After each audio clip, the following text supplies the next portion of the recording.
Hello everyone, welcome to Inconvenient Truths. I'm your host, Jennifer Zheng. China's Communist Party has just made a major new move. They plan to let millions of party members flood the global internet. Free societies must prepare. How should we respond? According to an exclusive story from Belgium's new Chinese language media outlet Baodian Times, the Chinese Communist Party's Central Committee has decided to allow two special groups to access the international internet. This will happen under strict approval and close monitoring. The first group is going out personnel. These are people who spread CCP propaganda, fight online opinion wars overseas, or handle national security and foreign affairs work. The second group is inviting in personnel. This mainly includes foreigners coming to China for meetings and foreign staff in China whom the CCP considers trustworthy and safely controllable. This big decision was made at the end of 2025. It serves the CCP's two main strategies, going out and inviting in. The going out group now covers a much wider range than before. It includes full-time staff from party committees, governments, and public institutions. It does not include temporary hires. It also covers people assigned foreign tasks by party and government bodies, plus managers and researchers from state-owned enterprises. These people will use mature cross-border internet data channels already operating in places like Hainan Free Trade Port and Shanghai Pudong Free Trade Zone. The application has four clear steps. First, the applicant's own work unit must conduct a political review. Second, if they pass, the material go to the Provincial Cyberspace Administration for initial review. Third, after provincial approval, the materials go to the National Cyberspace Administration for final review and filing. Fourth, the National Cyberspace Administration then orders the National Computer Network and the Information Security Management Center to set up the connection, assign permissions, and install monitoring. The CCP's Central Cyberspace Administration stressed in its notice that this policy was discussed at a Politburo meeting and approved by Xi Jinping himself. The notice demands that all regions and departments hold the bottom line of ideological security and keep the string of national security tight. Only people who are absolutely reliable politically may get access. It also calls for strong mobilization and precise measures to quickly seize the initiative and discourse power in the international internet opinion space. This is to serve the CCP's so-called overall national work. At the same time, the CCP demands severe crackdowns on ordinary citizens who use VPNs or other tools to access the international internet without permission. It is worth noting that this work is moving slowly in actual implementation. It has not yet been fully rolled out nationwide.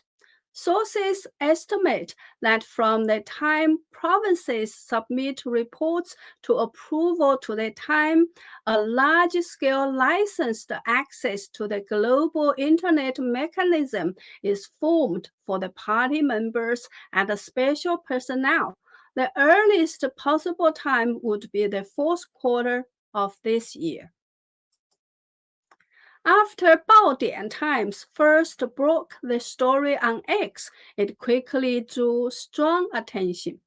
Former CCP official Du Wen, now live in Belgium, commented that this is a major operation no less serious than an act of war. The CCP has over 100 million party members. If it released just 10% onto the international internet, that is 10 million people. If these 10 million or more well-trained, ideologically unified CCP members organize to flood YouTube, X, Facebook, TikTok, Reddit, and other platforms, they could launch coordinated propaganda, cognitive warfare, and opinion battles. They might even carry out cyber attacks and information manipulation under the name of national security. Existing recommendation systems and algorithms on these social media platforms could be overwhelmed. Topic weights would shift, and the information environment would be polluted. Fake public opinion would be created, and overseas Chinese language Discord could be taken over. Even the basic Western understanding of democracy, freedom, human rights, and the rule of law could be impacted. This is not the usual little pinks or 50 cents army going aboard. This is a national party level organized large-scale landing operation in international opinion space. Du Wen says its destructive power is no less than that of a war. The CCP is turning the global internet outside the Great Firewall into a new battlefield for its ideological war. I fully agree with him. In the past, the CCP's online army mainly used bot accounts, prison labor, and a limited number of paid commentators. Platforms regularly clean bots and they are easier to spot. But if 10 million or more real people with real identities come online, platforms cannot easily remove real accounts or limit their speech under current rules. The CCP can then use the very principles of free speech and platform algorithms to manipulate, pollute, and disrupt public opinion worldwide and push its own agenda. For years,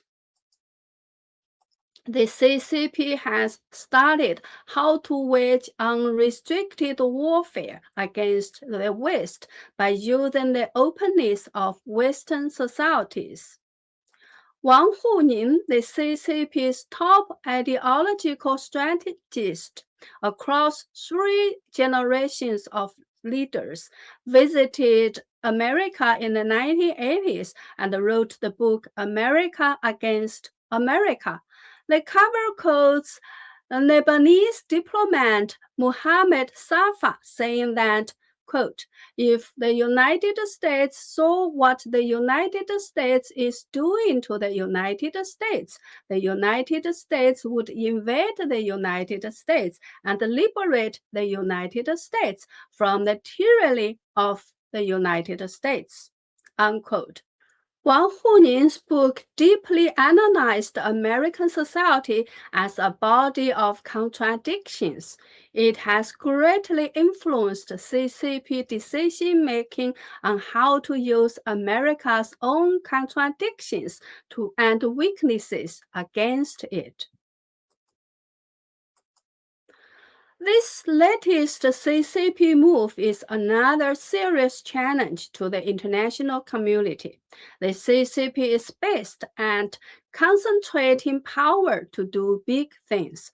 If it sends 10 million or more party members to do big things on global social media platforms, governments and platforms currently have no or few good answers. That is why I'm exposing this issue, to remind the international community that we must find countermeasures.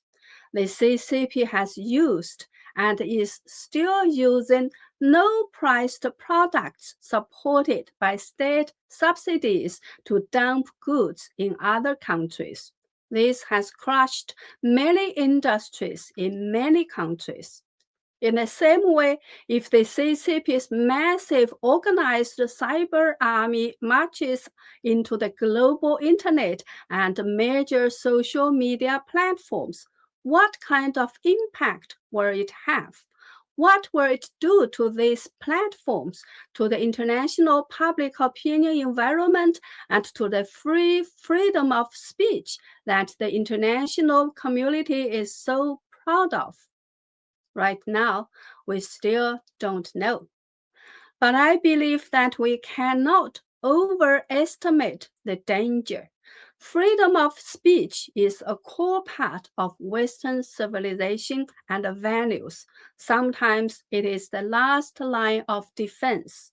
If this line is broken or deeply polluted by the CCP, what will be threatened is Western civilization itself and our current way of life.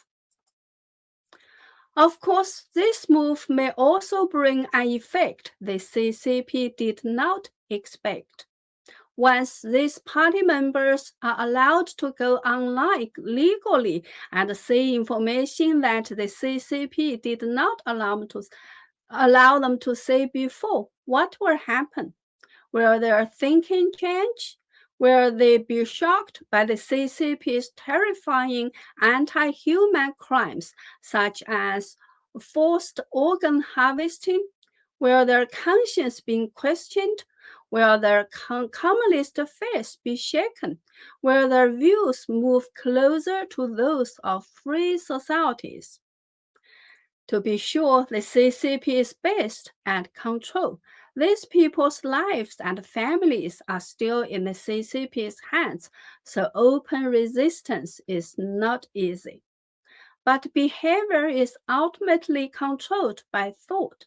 When a person's heart truly changes, that change will one day show in their actions. At that time, whether this latest killer move by the CCP will backfire on itself is still hard to say. In any case, the international community must not take this latest CCP killer move lightly. There will eventually be a showdown between free societies and the evil CCP. We must study this issue at the national security level and develop response strategies as soon as possible. When necessary, we should fight back through legislation so that major social media platforms have the basis to take corresponding actions. What measures do you think free societies should take to respond to the CCP's latest killer move? Please tell us in the comments. At the same time, please like and share this episode so more people can understand the CCP's latest moves and join together to resist its sinister tactics. And if possible, please also visit my website at jenniferzengblog.com to become a member or make a donation to support us so our voice can reach more people. Thank you. See you next time.